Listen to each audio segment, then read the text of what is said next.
va pas faire semblant, actuellement le contenu business sur YouTube et Internet en général, il est quand même assez chiant et assez monochrome. Entre les infopreneurs, influenceurs, traders, les start-upers du dimanche et les podcasteurs là, qui font la tournée des bars, on se fait quand même bien chier. Alors l'idée elle est assez simple. On va aller à la rencontre des entrepreneurs partout en France, alors que ce soit dans les TPE, PME, l'agroalimentaire, l'industrie, bref, tout ce qu'on ne voit pas et tout ce qui n'est pas sexy. Et on va voir comment eux innovent et ont un impact de manière sociale, environnementale sur le long terme. Et le premier exemple pour commencer cette série, c'est la Maison Savary. La Maison Savary, c'est assez simple. C'est une maison pâtissière et boulangère. Les mecs font des produits exceptionnels avec des produits locaux. Et je vous laisse découvrir ça dans cette première vidéo.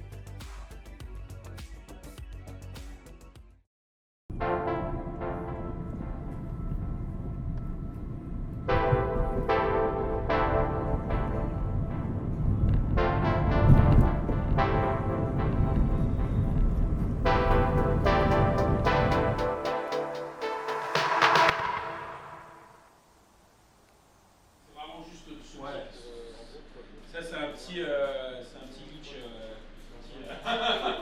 On passe à travers les murs. Hop, on est noté. Qu'est-ce qui s'est passé?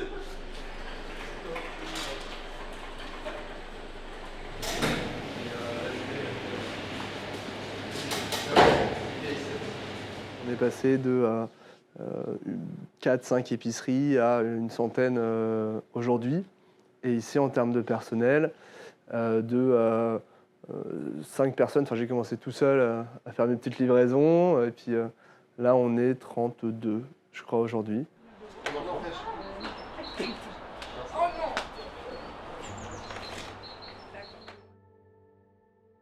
Donc moi, je m'appelle Paul Jaffré, je suis le président de la Maison Savary. C'est une entreprise qui a été fondée il y a 30 ans.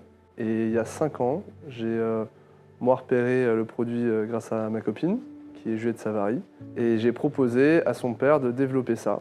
Je me suis installé au-dessus de la boulangerie, j'ai commencé par essayer de faire de la vente en ligne. Donc il y a 6 ans, je commence à faire mes livraisons. Au bout d'un moment, l'espace il est saturé. Je trouve ces locaux qui sont au départ immenses pour moi. J'avais pas le budget. Je me fais conseiller à l'époque et j'entends cette phrase qui m'a marqué. Il me dit en fait tu ne pourras pas pousser les murs. Et vu que mon projet a toujours été ambitieux, j'ai toujours voulu avoir une grosse boîte. Je me suis dit en fait là, si après je dois gérer un déménagement industriel, c'est un risque de faillite le déménagement industriel. J'ai pris ce risque dès le départ et en fait au moment où j'ai fait ce choix-là, c'est là où j'ai créé cette nouvelle société et où j'ai pris donc la direction de l'entreprise. Le flan était reconnu comme spécialité de la ville et moi j'ai voulu préserver ça parce que, en bonne logique, c'était notre différenciation. Donc au bout de 4 ans, je me rends compte que le marché des épiceries fines, il est légèrement saturé et les perspectives de croissance sont un peu limitées. Donc je me demande vers quoi on peut se développer. Pourquoi je veux développer les choses? Parce qu'en fait, au fil des années, je me rends compte qu'il y a plein d'effets hyper positifs au fait de faire du volume. En termes d'outils, on est équipé ici sur un outil qui broie pas l'humain, où vraiment c'est bien plus adapté. On a un impact plus important sur la société. Parce que comme on a un sourcing avec une qualité qui est quand même très élevée, et que derrière on nourrit les gens, et ben en fait plus tu fais, plus tu grossis, plus tu as d'impact. Dans l'ensemble, toutes les matières premières, où quand on fait ce choix-là, on essaie de soutenir la filière agricole. Et puis derrière, ça va être les consommateurs. On fait attention à ce qu'ils mangent, on rajoute pas d'additifs, voilà. Donc le pain, il est 100% bio, on travaille du levain. Sur la santé, c'est quand même aujourd'hui une évidence, c'est ce qu'il faut faire. Les produits laitiers, il y a très peu de carragénane, qui sont les stabilisants, potentiellement cancérigènes, vu qu'on a des matières ultra fraîches. Le sourcing, il est 100% français, enfin 98% sauf le chocolat. Donc voilà, tout ça, c'est des engagements. Et en fait, moi, je les fais par bon sens, par goût de la qualité. Et derrière, en fait, ce sont devenus des valeurs d'entreprise. On s'en est rendu compte parce que le premier vraiment acte envers l'agriculture française, ça a été de travailler avec Thomas Bocquet.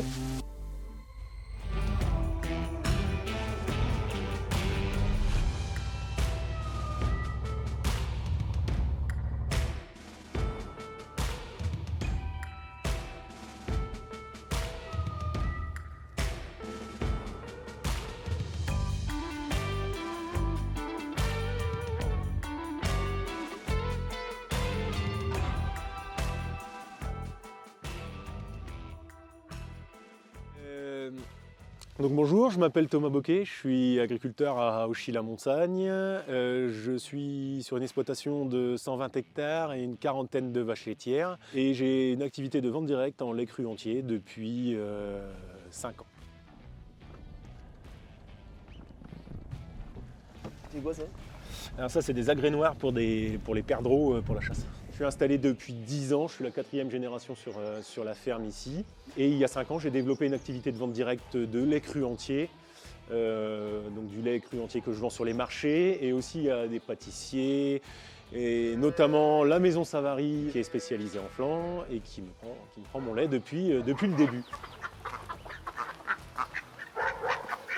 Comme tu dis, aujourd'hui, les élevages laitiers en France, un élevage est souvent surveillé, contrôlé, vérifié, mais par l'État. Aujourd'hui, on a des normes à respecter sur le bien-être animal. Là, vous avez mes vaches qui sont présentes en air paillé avec les veaux là-bas au fond. Il y a des tailles qui sont respectées, il y a des règlements pour la bête, pour son bien-être. Tout ça doit être respecté. Vous êtes dans un pays, aujourd'hui la France, où l'animal est très observé et très aimé. Et j'adore mes animaux, donc même sans ces obligations-là, mes animaux seraient bien traités. Et en plus de ça, sur mon exploitation, on est sur une exploitation quand même qui est maintenant en France de petite taille, ou du moins dans ma région de petite taille. Et ça me permet aussi d'avoir un cycle de vie. Vous prenez mes vaches qui vont produire du lait, qui vont produire du fumier, mon fumier qui va être réinjecté dans mes terres qui vont dégrader cette matière organique pour pouvoir produire de l'azote et d'autres matières organiques qui vont aller à ma plante. Cette plante va produire. Vous êtes sur un cycle du vivant et qu'il faut respecter. Et je trouve qu'avoir une exploitation en polyculture élevage avec des animaux bien traités, des cultures observées et des sols respectés, ça permet d'avoir une alimentation de qualité et puis d'avoir un beau métier qui me plaît.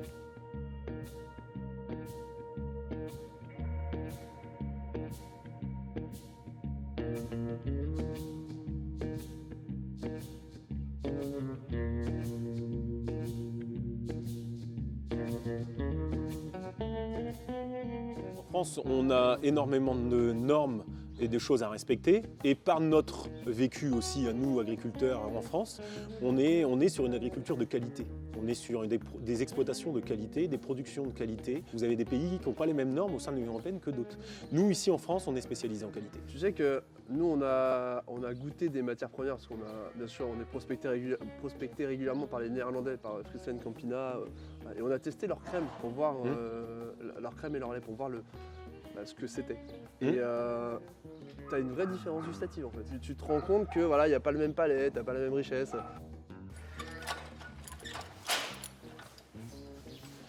Donc on va aller devant.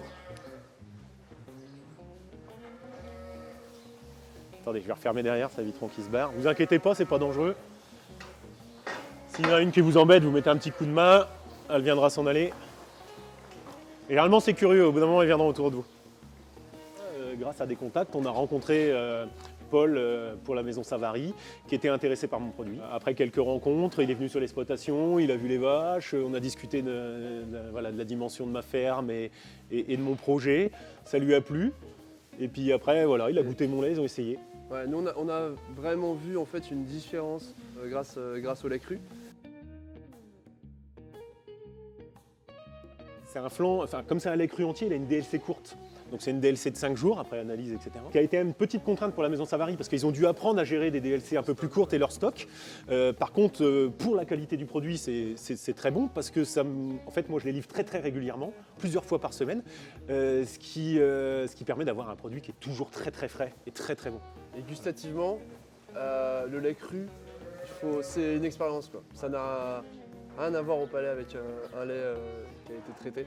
Ça vraiment, pour moi, je le trouve beaucoup plus sucré, le lait. Ouais. Là, vous êtes sur l'hiver encore, où les bêtes ils sont à l'étable toute la journée. Ils mangent l'alimentation que nous, on a produit. Donc, un maïs qu'on a produit sur l'exploitation, des pulpes qu'on achète à la sucrerie, donc, qui sont des résidus de betterave sucrière.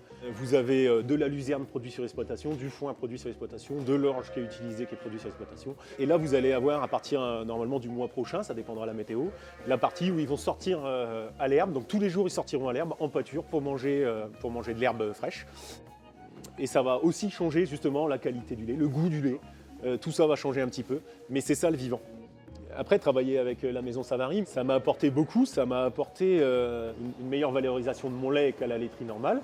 Donc ça m'a permis de pouvoir développer mon exploitation et surtout d'entretenir, parce que j'avoue qu'on avait du mal financièrement à entretenir l'exploitation. On a pu refaire beaucoup de choses sur l'exploitation, il y a encore beaucoup de projets, beaucoup de travaux. Et ça m'a aussi apporté une reconnaissance de ce que je fais tous les jours, de pourquoi on se lève tous les jours, et samedi, dimanche compris, Noël et les jours fériés.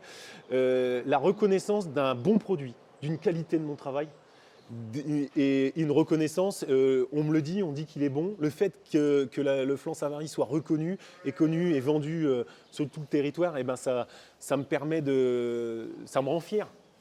Ça me rend fier. Je sais que mon lait, voilà, je ne sais pas jusqu'où tu vends du lait, mais il y va en tout cas. Mon lait. De plus en plus loin. Voilà. Et ça me rend fier. Et c'est gratifiant et moi ça me fait plaisir. C'est un petit peu prétentieux ce que je vais dire, mais je trouve que grâce au lait cru de Thomas, on est passé d'un produit bon à un produit d'exception qui, quand on le goûte, il y a quelque chose qui se passe. Enfin, c'est ce que les clients nous disent, nous, au quotidien, ce qu'on entend sur nos marchés, ce qu'on entend chez nos clients. Et voilà, cette petite subtilité au palais qui est incroyable, quoi. Et c'est ça, être agriculteur aujourd'hui. C'est réussir à développer son entreprise tout en gardant ce côté patrimoine, ce côté animal et ce côté aimant de nos animaux, et à aimer notre métier. Mon métier, c'est l'agriculture, c'est une passion, mais je n'ai pas que ça comme passion dans la vie. Je suis un grand fan de science-fiction, je suis un fan de manga, je suis motard, j'adore voyager.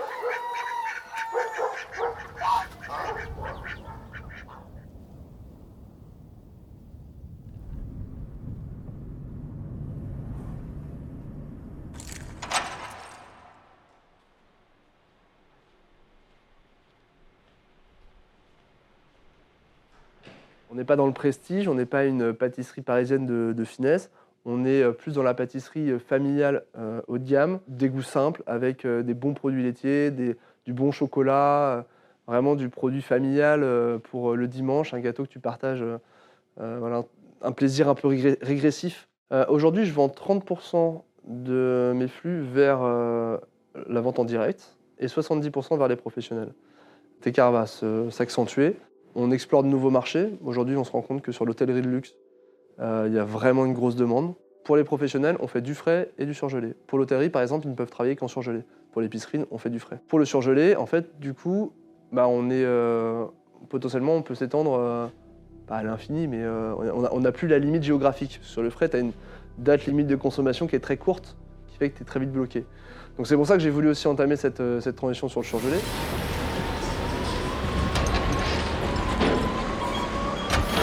Là, il fait froid. Là, tu vois, c'est carré, c'est bien emballé.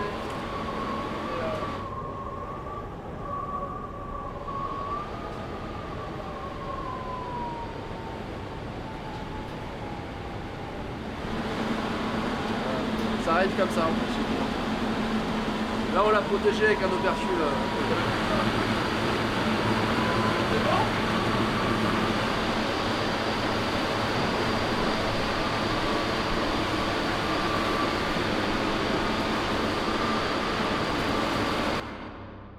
Alors ça a très mauvaise image de surgelé, mais en fait ça a mauvaise image parce que c'est très souvent les industriels qui le font, et les industriels, c'est pas pour leur casser du sucre sur le dos, mais ils ont répondu à une demande de marché qui était un marché qui voulait que du prix, et donc forcément ils ont sorti un produit qui était performant en termes de prix, mais un peu moins en termes de qualité. Mais quand on cherche à faire de la qualité et du surgelé, on y arrive très bien. D'ailleurs dans les milieux de la restauration, c'est très pratiqué, c'est juste qu'on ne le dit pas. Nous, on l'assume, on a une partie qui est faite pour les professionnels en surgelé, et ça nous permettra demain de vendre dans toute la France et de construire ce projet d'usine, parce qu'on a compris qu'on pouvait industrialiser une partie de ce qu'on fait. Tu nourris plus de monde pour moins cher, tu préserves tes équipes, tu peux défendre la planète, et puis si tu as une bonne approche qualité, tout colle. Et c'est vraiment plus la demande consommateur. Donc c'est pour ça qu'on n'a pas peur de ce gros mot qui est l'industrialisation, et nous on va aller dedans et on va garder cette qualité qu'on peut avoir. On sait qu'on peut le faire parce qu'on a déjà compris comment transférer les matières. Bon, c'est un peu technique, mais en gros il y a quelques éléments critiques qui peuvent affecter ta qualité. On les a résolus, et vu qu'on a des recettes plutôt simples, on sait que c'est possible de le faire. Donc c'est un projet, on y va à 300% dedans, et voilà, c'est un projet d'usine du futur. C'est c'est hyper galvanisant, j'en parle toujours avec beaucoup d'énergie, mais j'aimerais bien reproduire. On a une identité qui est un petit peu basée sur le Moyen-Âge, sur la tradition française. Et donc on aimerait bien avoir une usine avec une grande tour un peu moyenâgeuse, un peu façon château fort.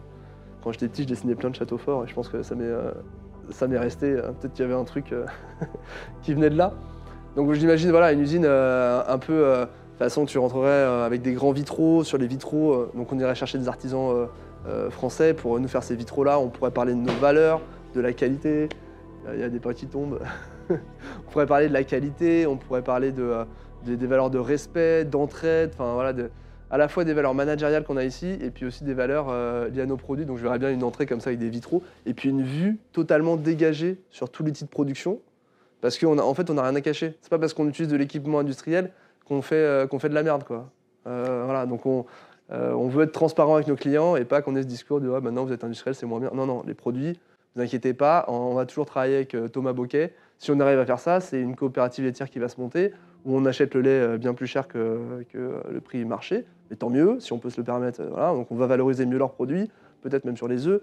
Enfin, il y a plein d'effets qu'on espère créer avec ce futur projet d'usine.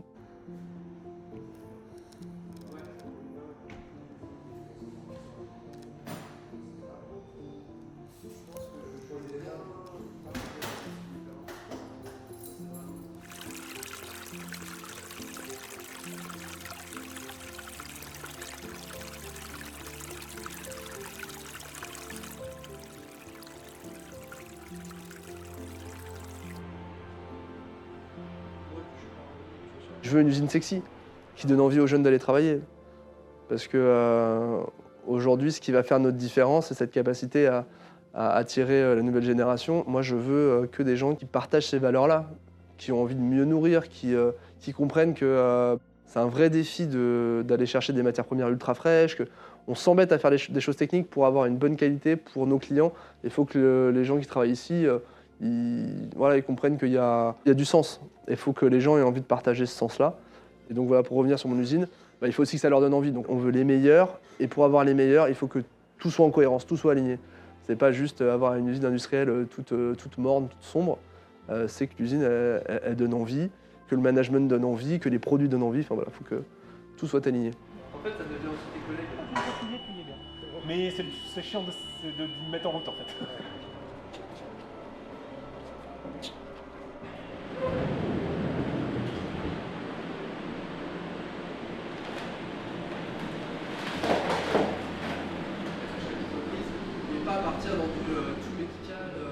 Quand les salariés arrivent dans l'entreprise, il y a un processus d'intégration. Et là, on se renforce à fond sur la formation. Donc l'intégration, c'est peu importe le poste où tu vas aller dans chaque secteur de l'entreprise. Tu vas aller faire des flancs, tu vas aller faire du pain, tu vas aller faire de l'emballage, tu vas aller vendre sur les marchés, tu vas aller dans les bureaux. Et à chaque fois que tu vas aller dans une zone, on va t'expliquer ce qu'on fait, pourquoi on le fait. Et ça va te permettre d'être connecté aux autres services, de découvrir tout le monde, de rencontrer tout le monde. À la fin, c'est moi qui prends du temps avec chaque recrue pour dire voilà, j'attends que telle attitude de l'entreprise, ce que je viens d'expliquer tout à l'heure, j'attends que tu sois moteur, j'attends que voilà. Et derrière, j'ai Pauline qui va expliquer aussi en dernier lieu l'organisation et pourquoi cette organisation elle est saine. Et on va intensifier encore, plus on sera nombreux, plus on va intensifier ce programme de formation pour être sûr qu'on n'ait pas d'échecs. Des gens qui ont très envie, puis qui arrivent et qui ne sont pas capables de gérer. Parce que quand tu demandes aux gens de l'autonomie, tu vas en perdre aussi certains qui ont du mal à se mettre là-dedans. Voilà. Salut. Bien toi. Salut. Ça va? Salut.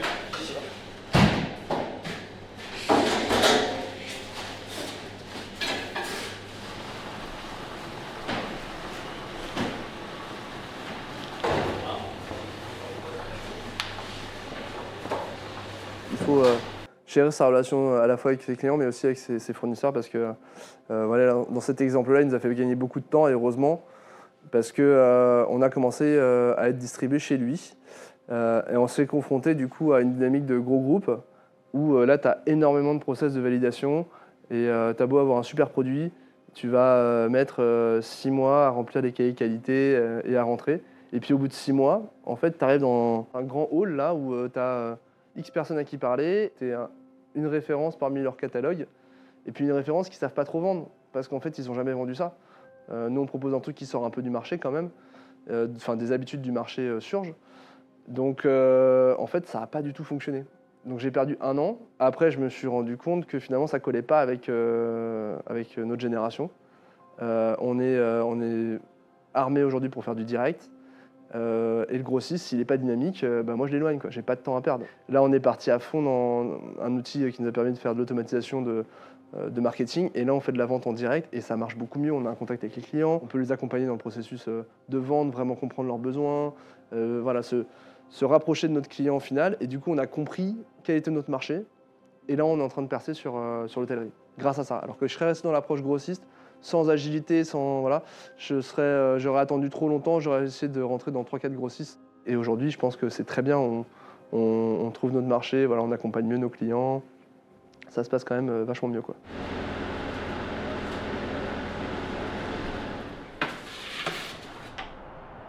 Faut être patient en entrepreneuriat parce que quand tu amènes une nouvelle stratégie, il faut emmener les équipes, il faut emmener tout le monde. Donc nous, ça a été la mise en place d'un CRM qui va assez loin dans l'automatisation d'envoi de mails, enfin tout le suivi client, le listing de tâches. On fait toujours du cold call, mais c'est plutôt de l'appel chaud. On voit dès que le client ouvre le mail, on sait qu'il a ouvert le mail, donc on a une notification pour l'appeler directement. On sait très vite cibler son besoin. Et derrière, en fonction de s'il hésite ou pas, on le fait vraiment rentrer dans nos cycles de vente. En fait, ce que font toutes les agences web market aujourd'hui à peu près, sauf que appliqué à des secteurs un peu plus anciens, on va dire ça comme ça, en fait personne ne le fait. Et aujourd'hui je suis prospecté, on est sur un marché hyper concurrentiel, tu vois, sur la com, les agences SEO et tout, elles sont toutes là-dedans, donc ça paraît pas du tout innovant ce que je propose, mais en fait dans mon métier, personne ne le fait. Donc tu as un boulevard d'expression qui est formidable. L'autre jour j'étais dans une exposition de fraises, et elle m'expliquait que il n'y avait qu'une seule conserverie dans tout le secteur. Et donc, ils sont obligés de jeter une grosse partie de leurs fruits et légumes parce qu'ils ne peuvent pas les transformer en conserve. Des conserveries, c'est intéressant aussi. Je pense qu'il y a un super business à faire. Tu vois, en plus, tu es dans une démarche, pour le coup, anti-gaspillage. Sans problème avoir des soutiens locaux si tu lances des choses comme ça. Une conserverie, c'est pas non plus des budgets, c'est un autoclave. Il y a de la maîtrise, c'est pas facile. Hein. Je dis pas que c'est facile, mais en tout cas, tu as des business comme ça réels. Où après, toi, tu peux leur donner du sens. C'est plus facile d'engager tes équipes sur quelque chose de très concret. Et puis aussi, un petit coup de gueule contre les influenceurs formation, quoi. C'est insupportable. On n'en peut plus des gens qui te vendent des formations pour t'expliquer qu'il faut vendre des formations aux autres. Et puis ça donne cette illusion, il y a ça d'un côté, et puis de l'autre, t'as côté entrepreneuriat, lance-toi en tant en remote. Mais en fait, je trouve que ça dessert le salariat aussi parce que ça fait un peu penser à tout le monde que son métier il est pourri et qu'on serait super heureux à monter sa boîte en indépendant. Mais en fait, c'est un effet hyper pervers parce que tu vas lancer ton truc, tu es obligé de dire ça. Ouais, je suis libéré, je suis machin. Parce qu'en fait, ouais, ça marche. Parce que quand tu as une boîte, tu vas pas dire ouais, c'est compliqué. La réalité, c'est qu'il y en a beaucoup pour qui c'est très dur. Et il faut être prêt, quand tu montes une boîte, à mettre le prix, tu vas payer. Tu montes une boîte, tu as un projet, tu as de l'ambition, très bien, mais sache que ça va te coûter cher en temps, en énergie, en engueulade, en ce que tu veux, mais faut mettre vraiment le prix, quoi. Sur des marchés hyper concurrentiels, c'est sûr que tu mettras le prix, mais c'est pas sûr qu'en plus tu y arrives. Donc ceux qui veulent entreprendre, et par contre, c'est ceux qui communiquent le mieux. Voilà, ceux qui sont sur tes marchés-là, vu que c'est hyper concurrentiel, ils te vendent toujours une image au top et tout, mais la réalité, elle est moins facile que ce qu'ils peuvent dire. Alors bien sûr, il y a une partie de très positif dans ce témoignage entrepreneurial, mais là, c'est une overdose, quoi. C'est une overdose. Et surtout, moi, ce que je reproche aussi, c'est bien monter votre truc, mais arrêtez de dire que le salariat, que vous êtes dans une voie d'émancipation formidable. Moi, j'ai 30 salariés, alors autant ça peut être formidable, autant il y a des choses que j'ai vécues que je ne souhaite à personne. Et je pense pas que tout le monde ait envie de passer par ça, quoi.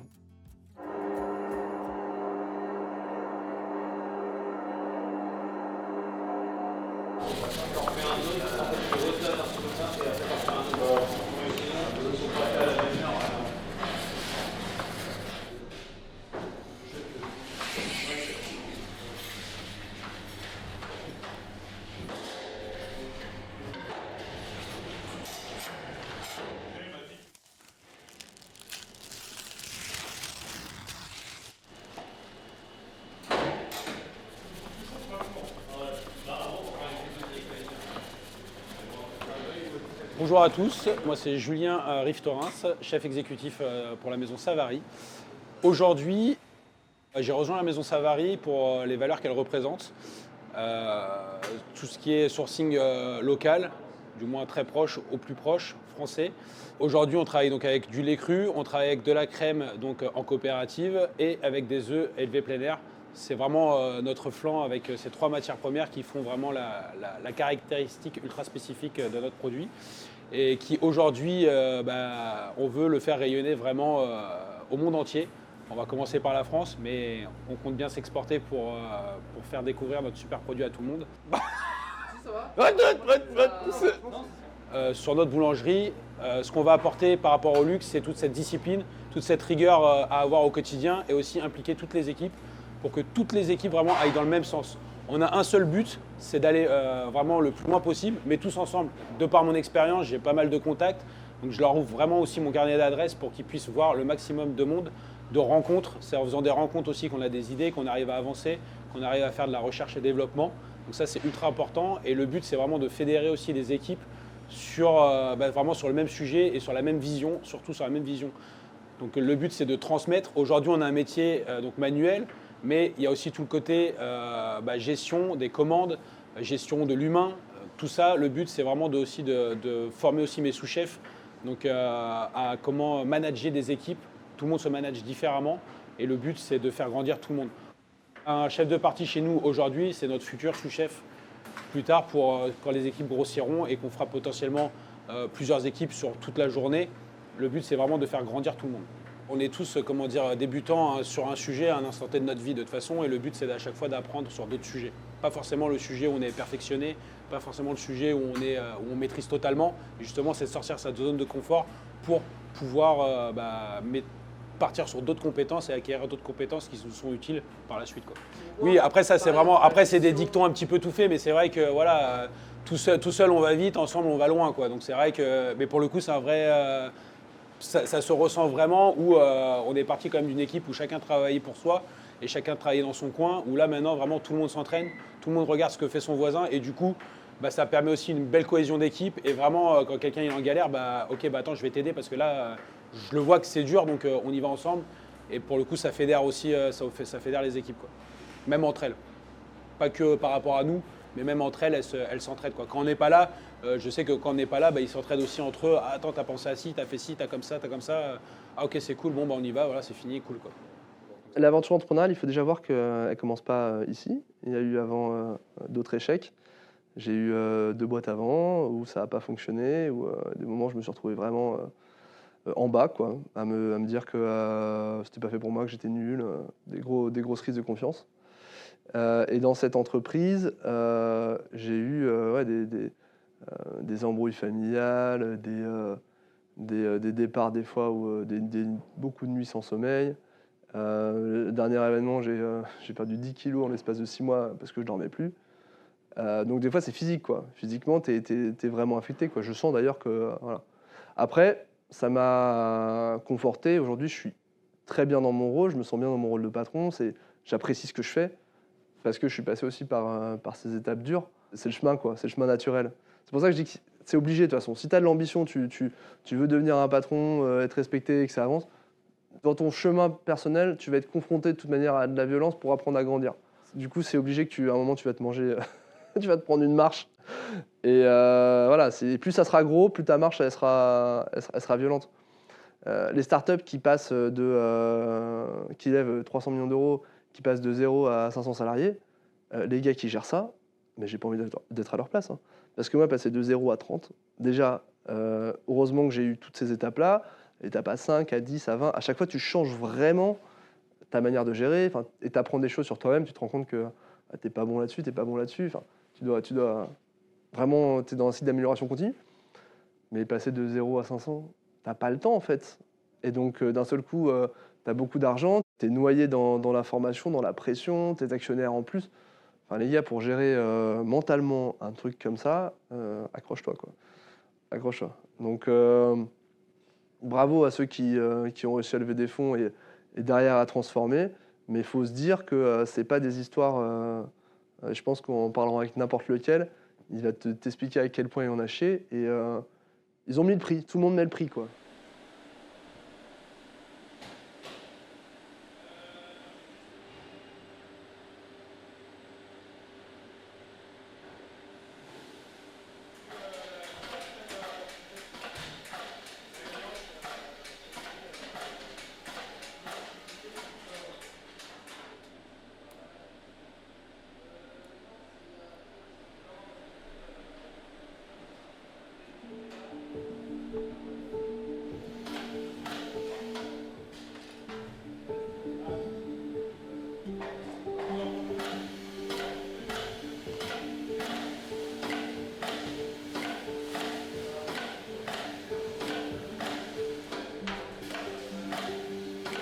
On va parler un peu du côté spirituel, mais la vie est parfaite, je trouve.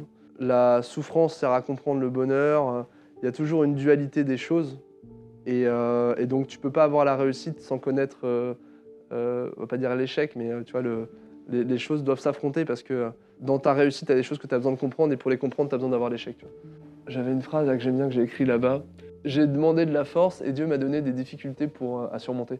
Il y en a 2-3 comme ça, j'ai demandé de la sagesse et Dieu m'a donné des problèmes à résoudre. C'est vieux comme le monde, cette dualité des choses. Voilà, c'est ça le prix. C'est sûr que ça n'existe pas, les histoires gratuites, on va dire. C'est pas possible. Au départ, quand je lance ce projet, je vois 2 modèles devant moi. Soit le modèle de franchise ou de chaîne, soit le modèle de grossiste. Et le modèle de franchise, je me sens pas. J'ai pas d'expérience là-dedans, j'ai jamais été dans une franchise. D'un seul coup, ça te fait beaucoup de surface de vente à gérer, beaucoup de problèmes avec des managers à gérer. Je me dis, en fait, je vais passer mon temps à aller dans chacune des boutiques, à gérer un manager sur chaque boutique. Voilà, compliqué. Et puis, il faut être capable de produire une gamme complète en boule pâte. Et moi, j'ai un produit exceptionnel, surtout. Tu vois, au départ, c'est le flan. Enfin, il est dingue, tout le monde le dit. Mais est-ce qu'une boutique monoproduit, ça va vraiment plaire ? T'en as qui font des très belles choses en monoproduit qui n'ont jamais percé, quoi. Et je me dis, en fait, je vais plutôt essayer de capitaliser sur un produit et être grossiste sur ça. Et c'est ça qui fonctionne au départ. Tout le monde veut ce flan-là, on se l'arrache. Et moi, je capte une tendance pour la boulangerie, puisque la préoccupation des gens, c'est de manger moins de sucre et de mieux se nourrir. Et la boulangerie souffre d'une image liée au gluten, qui est une fausse image, en fait, qui est liée au fait que les pains sont non fermentés et donc le gluten n'est pas dégradé. Et en fait, il n'y a pas de risque dans le pain tant que tu le fais à l'ancienne. Donc très intéressant, ça colle en plus à ma ligne de conduite. Au même moment, et la vie est bien faite, j'ai Tristan qui vient me dire que il cherche, il aimerait bien changer. Il est dans une belle boulangerie du coin depuis un moment et là il a envie de voir autre chose. Ça matche très bien dans notre personnalité et en fait j'ai monté la boulangerie parce que j'ai rencontré ce gars-là qui a de l'or entre les mains, qui est un passionné.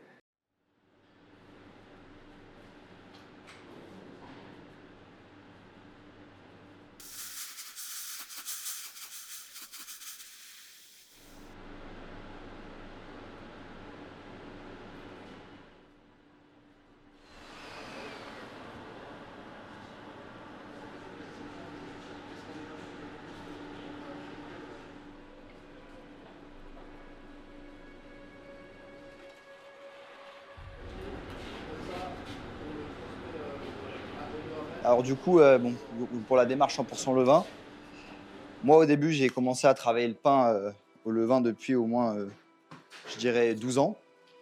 Et pendant ces 12 ans, j'ai travaillé le pain au levain avec des ajouts de levure, que ce soit 1 gramme, 2 grammes, ce qui est très peu.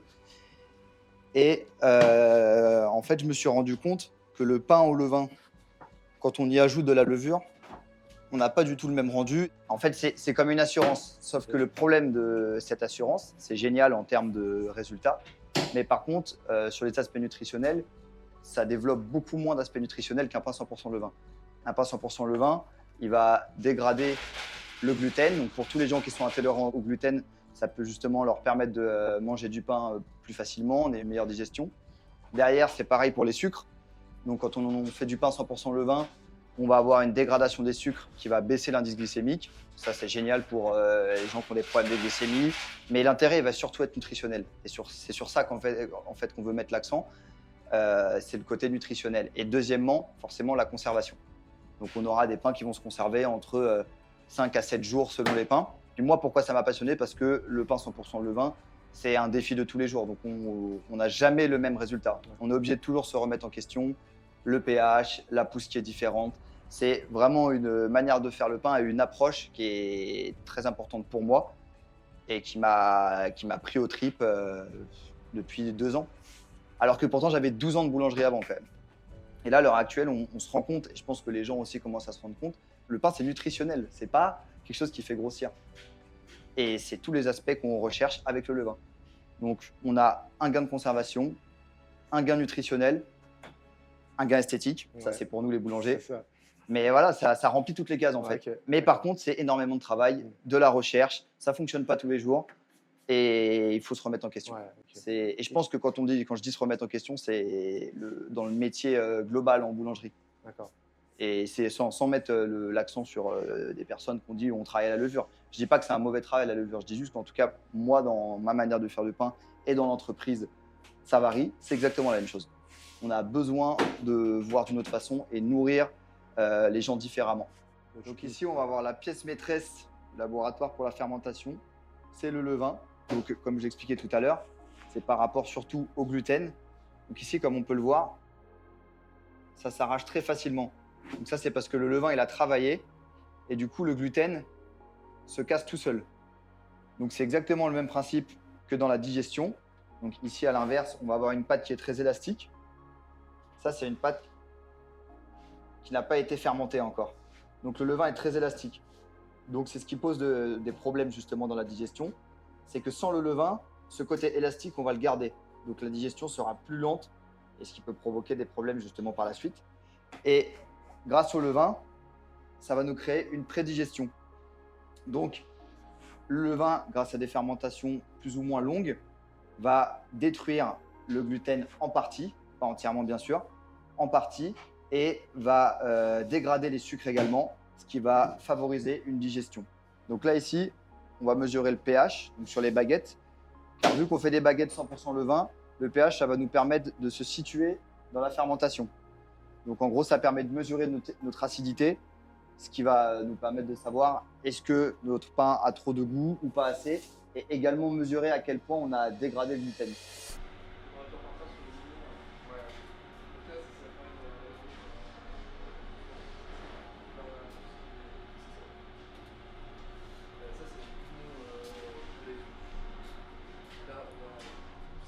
Quand on parle de l'alimentation de demain, et ben forcément le pain, ça reste un des aliments phares des Français. Alors on est assez mal classé en termes de consommation de pain, mais dans nos cœurs, ça a beaucoup d'importance. Donc aujourd'hui, c'est le pain qui prend pas mal de place, mais ça reste que 20% des ventes. 80% ça reste la pâtisserie. On a un flan, un fondant, chocolat Guayaquil, chocolat d'exception qui est en Équateur, qui est très fondant, qui est vraiment un chocolat avec du palais. Très souvent, il y a les gens du métier ne mettent pas l'argent dans les matières premières. Un bon chocolat, c'est dans les 10 €, plus de 10 € le kilo. On l'achète en gros. Un chocolat bas de gamme, tu en trouves à 5-6 €. Donc c'est des ratios de quasiment x2 sur les matières premières quand tu veux de la qualité. Mais on ne peut pas mentir longtemps aux consommateurs. Les gens sentent quand il y a une dégradation de la qualité. Donc bref, nous on essaie de proposer ce qu'il y a de mieux. Intense en goût et entièrement en plus. On n'est pas sur un chocolat gras. L'objectif, c'est de recruter les meilleurs. C'est l'objectif un petit peu de tout le monde. Mais nous, pour les attirer, il faut comprendre surtout comment les jeunes fonctionnent. Et quand on est entrepreneur, très souvent, on est un peu énervé. On a beaucoup d'énergie à revendre. Et cette énergie, en fait, il faut comprendre qu'elle n'est pas la même pour les équipes qui arrivent. Et elle est encore moins la même avec la nouvelle génération qui ne cherche pas forcément à être toujours dans la performance, qui cherche d'autres choses. Ils cherchent du confort au travail, de la reconnaissance, de l'autonomie. Et je pense que le rôle d'un chef d'entreprise, c'est de comprendre aussi quel est le mouvement de la génération et pas juste de la critiquer. La nouvelle génération et ma génération, c'est un peu la même chose finalement. Je ne suis pas si vieux que ça, je crois. On est une génération, je trouve, très très compétente. On voit aujourd'hui des gars, ils ont 20 ans, ils savent faire de la vidéo, de la com, ils ont des compétences sur du graphisme, ceux qui se lancent là-dedans, c'est dingue quoi. Alors qu'à l'époque, tu avais juste un mec qui savait faire du graphisme et l'autre savait... Aujourd'hui, les gars savent tout faire, à 20 ans.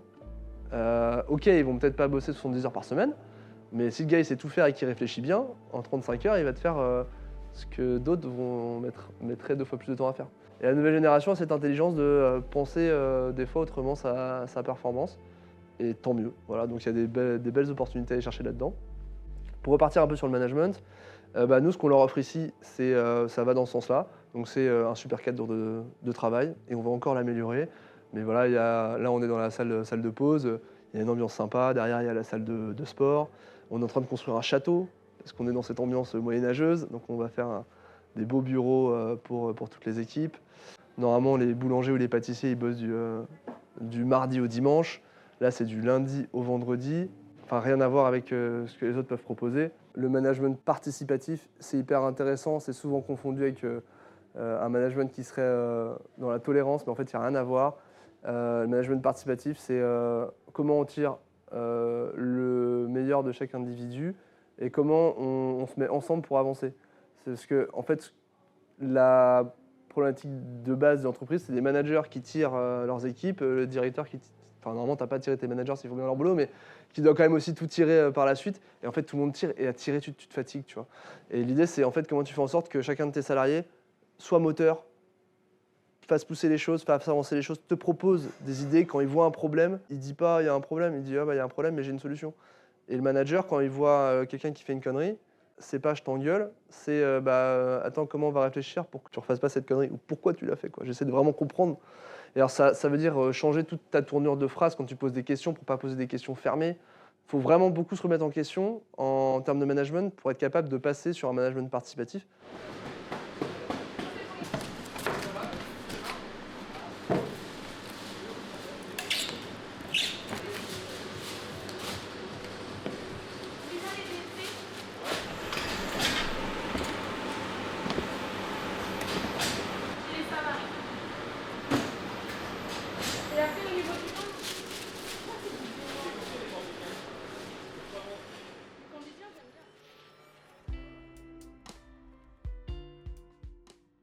Il ne faut pas hésiter à poser des questions, il ne faut pas hésiter à parler de son projet. Les gens sont hyper ouverts. Quand tu es souriant, que tu demandes des conseils. Après, Oussama Hamar est beaucoup critiqué. Franchement, il explique très bien comment faire les choses. On l'aime, on l'aime pas. N'empêche qu'il sait comment monter des boîtes. Tu vois, voilà. Donc, faut écouter ce qu'ils disent. Il y a déjà des gens qui parlent bien mieux que moi sur cette démarche de création d'entreprise. Je pense qu'il faut, si vous avez cette envie-là, il faut s'y intéresser.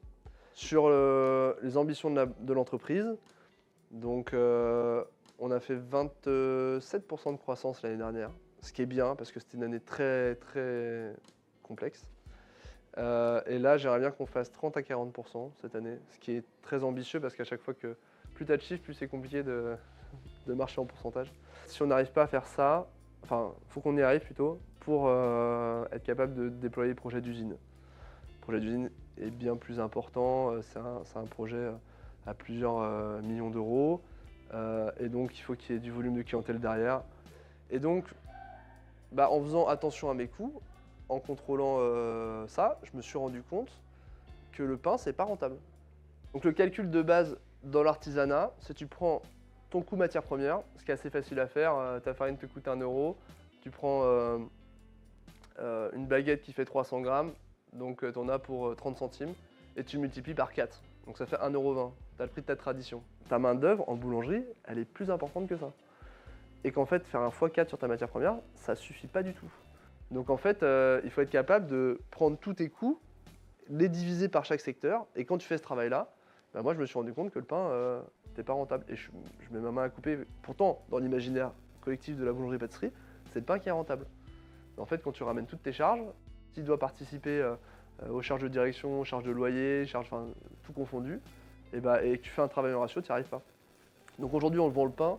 Alors ça paye bien sûr les salaires des boulangers, ça paye la base, mais ça ne participe pas à générer du résultat pour l'entreprise. Mais je ne peux pas vendre plus cher parce que le marché est basé là-dessus, parce que l'industriel, lui, il est performant de toute manière, parce que ses coûts de production sont pas élevés, donc ça ne change pas grand-chose pour lui. Mais l'artisan, il a du mal à augmenter ses prix parce qu'il y a un référentiel qui n'est pas bon.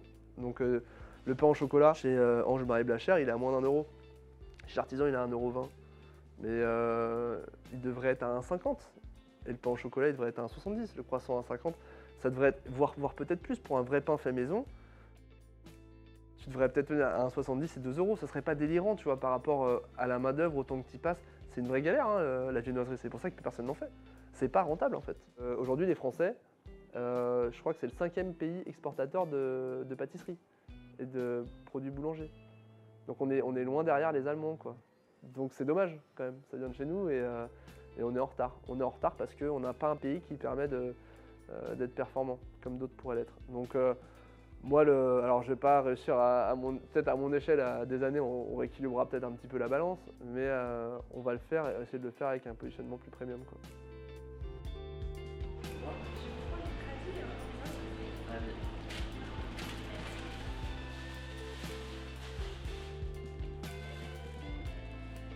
Écoute Paul, merci beaucoup pour tout. Merci de nous avoir ouvert les portes. C'est un plaisir.